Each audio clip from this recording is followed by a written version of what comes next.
సబ్బన్న జాతుల ఆడది. ఇది నా కవిత శీర్షిక. నేను జ్వలిత.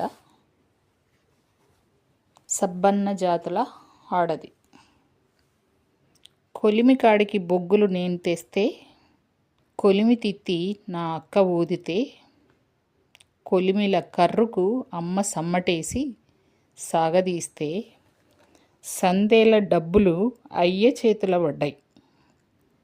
కొలిమి కాడికి బొగ్గులు నేను తెస్తే, కొలిమి తిత్తి నా అక్క ఊదితే, కొలిమిల కర్రుకు అమ్మ సమ్మెటేసి సాగదీస్తే, సందేల డబ్బులు అయ్య చేతుల పడ్డాయి. ఒక్కడి రెక్కాడితే నలుగురు బుక్కలాడుతున్నాయి అన్న నా అయ్య మాట నా అమ్మను కూలిదాన్ని చేసింది. ఒక్కడి రెక్కాడితే నలుగురి బుక్కలాడుతున్నాయి అన్న నా అయ్య మాట నా అమ్మను కూలిదాన్ని చేసింది. సంగడి చక్రం నే తిప్పితే బండి ముంతకు బతుకు కుదిరింది. బండి పూటీలకు తొళ్ళు కొట్టి, బండి ఆకులకు నూలు కొట్టి, దొడ్డి రంపానికి అక్కా చెల్లెళ్ళం చెరో పక్క మేమై మా పసితనంతో కోస్తే, సంగడి చక్రం నే తిప్పితే బండి ముంతకు బతుకు కుదిరింది. బండి పూటీలకు తొళ్ళు నే కొట్టి, బండి ఆకులకు నూలు కొట్టి, దొడ్డి రంపానికి అక్కా చెల్లెళ్ళం చెరో పక్క మేమై మా పసితనంతో కోస్తే, పొద్దుగూకేళ్ల నా తండ్రి సోయి తప్పెట్టు తాగినప్పుడు అలిసిందెక్కడా, తాగిందెవ్వరో తెలవక ఆకాశమోలే నోరు తెరిసి నిద్రపోయినాం. పత్తి పాదాలతో మెత్తగా మట్టి తొక్కి, చిట్టి చేతులతో నీళ్లు కొట్టి, నల్లరేగడి మట్టి అందమైన పటువోలే మారేదాకా నీరై, మట్టై, మంటై, వామై సంతల బేరమాడేదాకా మేమున్నా.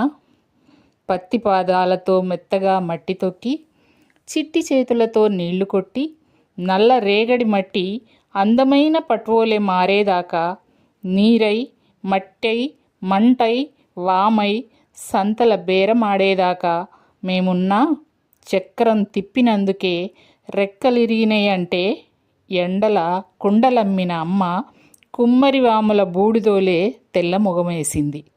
చక్రం తిప్పినందుకే రెక్కలిరిగినాయి అంటే ఎండల కుండలమ్మిన అమ్మ కుమ్మరి వాముల బూడిదోలే తెల్ల మొగమేసింది. అష్ట కష్టాలతో చదివించలేం, అర్ధాగలితో పెంచి ఓ అయ్య చేతుల పెట్టాలే అంటే, పరువు నిలుపుకునేందుకు పాచి పని చెయ్యనీకి అమ్మ కొంగు చాటుంగా కదిలినం.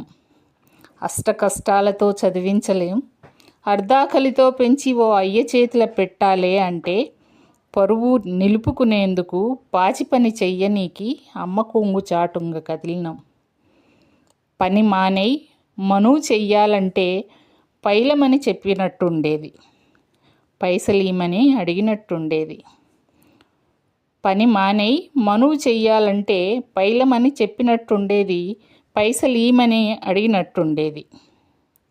వేన్నీళ్లకు చన్నీళ్ళోతిగా నౌకరి మొదలుపెట్టి, చివరాఖరికి పానం నిలపనీకి జీవనాధారం నేనైనంక, వేన్నీళ్లకు చన్నీళ్ళోతిగా నౌకరి మొదలుపెట్టి, చివరాఖరికి పానం నిల్పనీకి జీవనాధారం నేనైనంక, అయ్యకిష్టం లేనిది నీళ్ళెందుకు అని కొడుకు అడగబట్టే.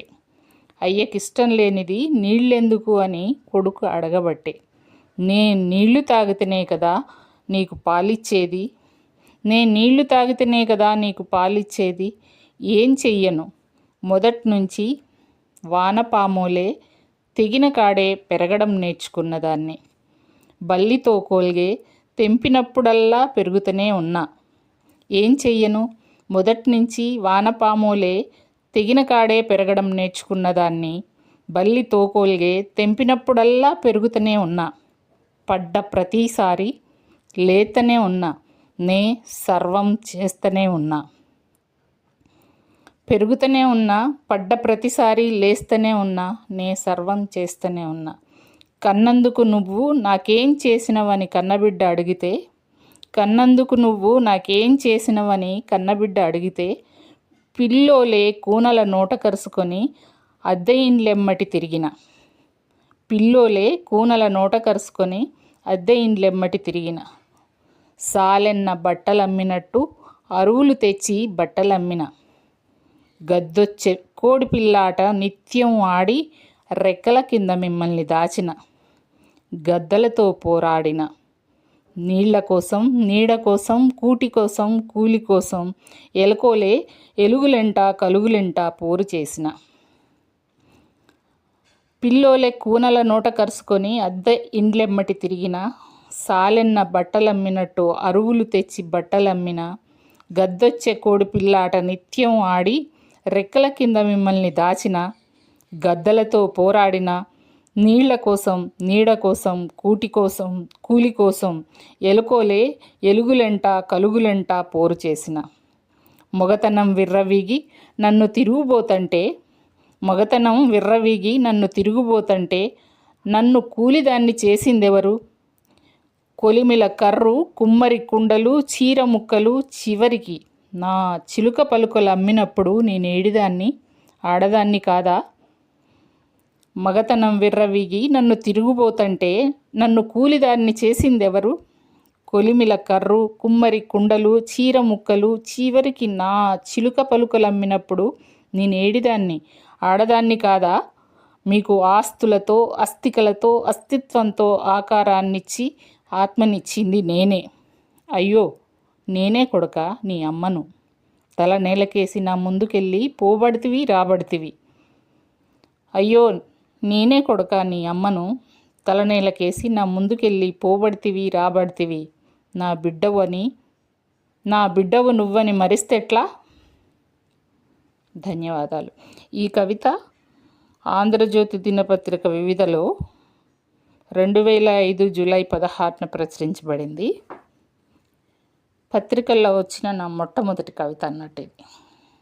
కాలాన్ని జయిస్తూ నేను అనే నా మొదటి కవితా సంపుటిలో 2007 నవంబర్లో ప్రచురింపబడి ఆవిష్కరించబడింది.